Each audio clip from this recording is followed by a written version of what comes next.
Derroteros. Derroteros. 2. Pensar paseando con Santiago Albarrico.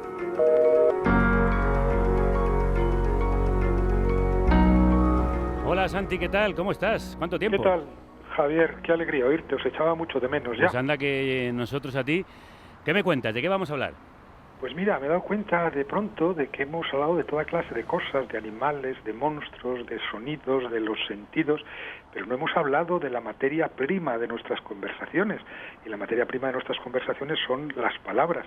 Y quizá pues era un buen tema de conversación. Un tema precioso ¿Te parece? e inagotable. Va a ser una metaconversación. O sea, vamos a hablar de la materia con la materia. Exactamente, puede ser eterno, pero en todo caso, en fin, como siempre habrá que ponerle un límite o se pondrá el límite él solo, el tema.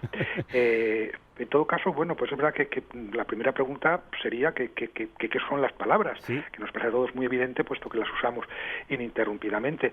Y bueno, pensando en este tema me acordaba de un texto autobiográfico de Jean-Paul Sartre, del 64, que se llama precisamente Las palabras, en el que hace una definición lapidaria y muy brillante y también muy inquietante. Dice que la palabra es un silencio degradado. Oh, qué preciosidad de definición. Muy bonita, pero también muy inquietante, digo, porque de alguna manera refleja esta ilusión dolorosa que tenemos los que nos ocupamos de la palabra, los que trabajamos con la palabra, de que detrás de la palabra hay un silencio más pleno, más satisfactorio, más significativo, algo de lo que nos separa precisamente la palabra y que tratamos de alcanzar a través de la palabra, ¿no?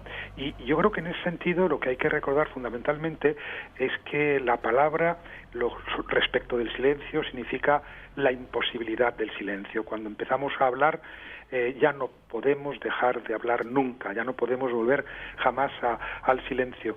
Y eso que llamamos silencio, porque en definitiva no emitimos sonidos, es todo lo contrario del silencio, es cuando más se apodera de nosotros el lenguaje, cuando más hablamos, a veces lo llamamos pensar de una manera un poco pretenciosa, pero en cualquier caso digamos que nuestra cabeza, nuestra soledad está más poblada de palabras que nuestra conversación.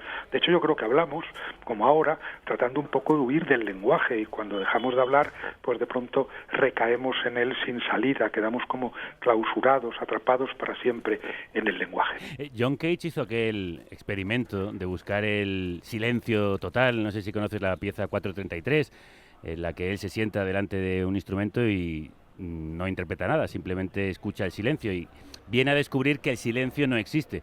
¿Crees que en el lenguaje también podemos decir que el silencio no existe? ¿La mente humana siempre tiene palabras dentro? Yo creo que sí, que somos básicamente lenguaje, que nos hacemos esta ilusión de que hay como pliegues o grietas en el lenguaje que darían paso a un mundo de silencio significativo, pero yo creo que eso es una ilusión. Yo creo que estamos hasta el punto atrapados en las palabras que hasta las cosas mismas son palabras, ¿no? Porque hay que preguntarse qué relación hay entre las palabras y las cosas, que es el misterio fundamental del que se han ocupado pues lingüistas, filólogos, pero también filósofos, ¿no? ¿Qué relación hay entre las palabras y las cosas? Y es complicado porque por un lado vemos claramente que las cosas son de algún modo también palabras en la medida en que solo nos podemos acercar a ellas a través de las palabras, que solo existen cuando las nombramos. No sabemos en qué mundo vivirán los otros animales, pero los animales humanos vivimos desde el principio en el lenguaje, entre palabras.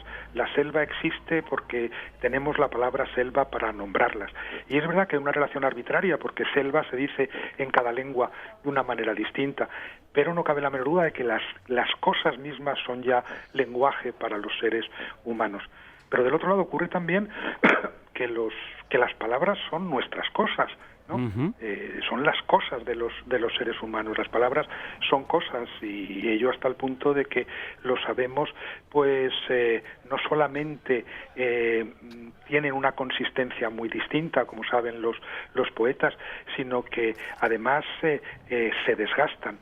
Sí. Van perdiendo sentido, o ganando, o resignificándose, y en todo caso las manipulamos. Es algo muy misterioso esto de las palabras, porque están al mismo tiempo fuera y dentro, ¿no? Están en el exterior como ladrillos, y son los ladrillos con los que construimos nuestras relaciones con los demás, y como ladrillos que son con los que construimos edificios y a veces muros, pues pueden ser destruidos o levantados o erosionados, ¿no?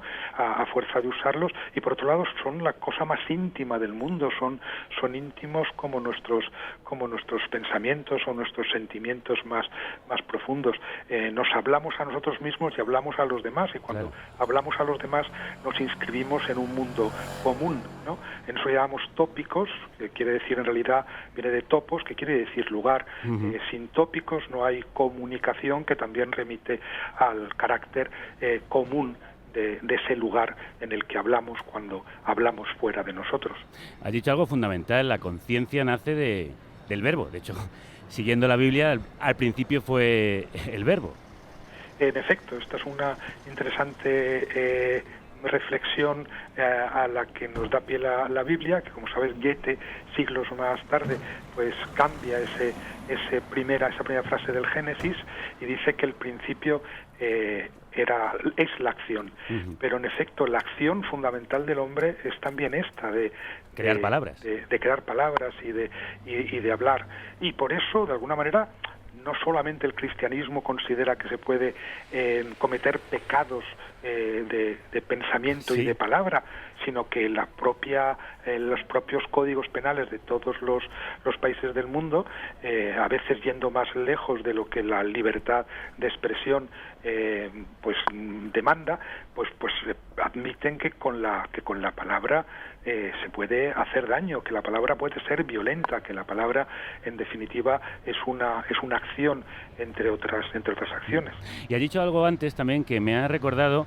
Supongo que conoces el famoso texto de Hugo von Hofmannsthal, cuando habla de las palabras que en un momento para él dejan ya de nombrar las cosas, de tan usadas, empieza a tener este distanciamiento y no consigue que las palabras le recuerden a las cosas a las que nombran. Que viene a definir una época en la que el lenguaje y la creación se está desintegrando, en la época de las vanguardias, también en la crisis de un mundo, el mundo antiguo, que colisiona contra el contemporáneo, ¿no? Yo creo que estamos viviendo uno de esos momentos. Hace algunos meses escribí un artículo al respecto, recordando un diálogo de Platón que se llama Critias, en el que Platón dice que cada 10.000 años pues el mundo se voltea, sufre una catástrofe, que es lo que quiere decir realmente en griego, y vuelve a empezar como desde cero, y a esa catástrofe solo sobreviven, dice, algunos hombres iletrados y cerriles, por un lado, que da un poco de miedo, y por otro lado dice algunos nombres, algunas palabras, y uno se pregunta qué palabras serán esas, ¿no? ¿Serán las más usadas o las que menos hemos usado, ¿no? No sé, fíjate, el otro día buscaba qué palabras son las más usadas en castellano según la RAE. Y claro, si apartas las preposiciones, los artículos, los adverbios, etcétera, pues el primer sustantivo ya da un poco de miedo. El sustantivo más usado en castellano es gobierno. Wow. ¿No? Y eso da un poco de miedo. Mucho. Y fíjate que también da un poco de miedo el hecho de que finalmente palabras como derecho, verdad o tierra y luz sean menos usadas que la palabra España. Yo creo que eso también define el campo de la acción verbal en un momento dado, en una época dada. Pero es verdad que las palabras se desgastan, y a mí lo que me preocupaba cuando hablaba de ese diálogo de Platón era precisamente el hecho de que hay ciertas épocas, tú hablabas de von Hofmannsthal y de la época de la vanguardia después, épocas en las que parece que hay una erosión excesiva del lenguaje, ¿no? Que son lo que un antropólogo llamado De Martino, que escribió en los años 50, hablaba de periodos de apocalipsis cultural, en los que las palabras se desgastan por sobresignificación, ¿no? Y yo creo que estamos asistiendo a una verdadera matanza de palabras, ¿no? Palabras, no sé, fíjate, yo diría, en un modo un poco, si quieres, rápido y brusco, que hemos estado perdiendo palabras fundamentales en los últimos años. Sí. Piensa en la palabra democracia, ¿no? Por ejemplo, piensa en la palabra humanidad, piensa en la palabra populismo, piensa en decenas de palabras que hemos desgastado, ¿no? Libertad, sí. Fíjate cómo se ha usado la palabra libertad de tal manera que ha acabado por no significar nada. O sea, yo diría que incluso aquí hay como un reparto de responsabilidades, ¿no? Porque la izquierda pues ha acabado como matando las palabras revolución o comunismo o solidaridad o igualdad o cambio, que era una palabra que ha inducido y movilizado tanto durante algún tiempo, pero el imperialismo ha matado las palabras humanitarismo, democracia desde luego, o civilización o verdad, que también ha sido sustituida por hechos alternativos o por posverdades, ¿no? El periodismo ha matado las palabras objetividad, verdad, libertad, la economía ha matado trabajo, ha matado mercado, valor, no sé, la propia libertad la hemos matado un poco entre todos, Entre ¿no? todos. Y al final pues es terrible porque sin palabras nos quedamos enteramente desnudos e inermes. Como son lugares comunes, en realidad perder las palabras es perder el lugar donde todos nos damos cita, el lugar donde nos encontramos. Claro, es perder la comunidad. Y de hecho también estaba pensando que las palabras ayudan a crear realidad, es decir, el nombrarla hace que una realidad se vaya manifestando, vaya creciendo, se vaya contagiando. Se genera consensos a través de la repetición de palabras o de sentencias. Y al mismo tiempo, cuando estas palabras van desapareciendo, si no se nombran, si no nombramos las mariposas, a lo mejor las mariposas acaban por desaparecer. Pues claro, y con la palabra, yo estoy completamente de acuerdo contigo, Javier. Yo creo que el lenguaje es absolutamente performativo, precisamente porque hay como una contaminación permanente entre las palabras y las cosas, porque las palabras son los ladrillos con los que edificamos nuestros refugios. Pues evidentemente si bombardeamos esos refugios nos quedamos a la intemperie, sin ningún cobijo común. Y es verdad que le podemos arrancar las alas a la mariposa a fuerza de asociarla con cosas negativas o amenazadoras o destructivas. Yo creo que al contrario de lo que desde luego desde la izquierda muchas veces se dice, la palabra tiene un enorme poder. O sea, hay poder que necesita la fuerza, que invade países y los bombardea y utiliza tanques y armas o cuchillos, pero luego hay también un poder sin fuerza, y ese poder sin fuerza es el que tienen las palabras, que yo creo que se puede desplegar en distintas cláusulas o campos, ¿no? Por ejemplo, durante mucho tiempo se ha creído que la palabra tenía un poder realmente mágico, ¿no? Sí. O sea, piensa en la palabra abracadabra, pero piensa en las oraciones, en las jaculatorias, claro, ¿no? En el hecho de que se estaba convencido de que mediante ciertas palabras se obtenían ciertos resultados. Pero en el amor ocurre lo mismo. No sé, las palabras de amor, que además son tópicos absolutos, los más convencionales del mundo, pues sabemos que también movilizan en el otro cuerpo efectos casi mensurables, ¿no? Uh-huh. Estremecimientos sin fondo. Pero luego pensemos también en la persuasión, en la posibilidad de convencer al otro de algo a través del lenguaje. Yo siempre me acuerdo de esa historia que he contado muchas veces de cuando Descartes visitaba a la reina Cristina de Suecia y tiene que cruzar un lago antes de llegar al palacio, contrata 2 barqueros a los que escucha cómo en sueco obviamente se ponen de acuerdo para matarlo, arrojarlo al lago y repartirse las riquezas que lleve encima. Obviamente si Descartes no hubiera sabido sueco no se hubiera enterado de este proyecto maléfico, pero el caso es que además de saber sueco había que persuadir a 2 delincuentes en una situación de superioridad, de fuerza y de impunidad absoluta. Había que saber convencerles de que no lo arrojaran al río y lo llevaran sano y salvo a la otra orilla. Y eso tiene que ver con el poder del lenguaje, un poder que el lenguaje va perdiendo a medida que vamos bombardeando esos topos, esos lugares comunes, y por lo tanto la capacidad de persuasión se sustituye por la capacidad de comunicar violencia simbólica a través de la palabra. Pero piensa en la poesía, ¿no? Sí. Donde de pronto parece que significante y significado, la palabra y la cosa se funden, Sí. donde la palabra mariposa realmente tiene alas, ¿no? Solo en la poesía la mariposa tiene alas, y solo en la poesía la lluvia moja mientras cae, en el poema de Borges, ¿no? Y luego, lo más terrible, yo creo, y esto tiene que ver con los medios de comunicación y el poder de la palabra. Si no tuviera poder la palabra, no habría esa disputa por los medios de comunicación, con la conciencia de que a través del control del discurso se controlan también los cuerpos, se controla una población y las relaciones que existen entre ellos. Es sobre todo esto que es muy importante, ¿no? Que es la capacidad de mentir, que está inscrita en el corazón mismo del lenguaje.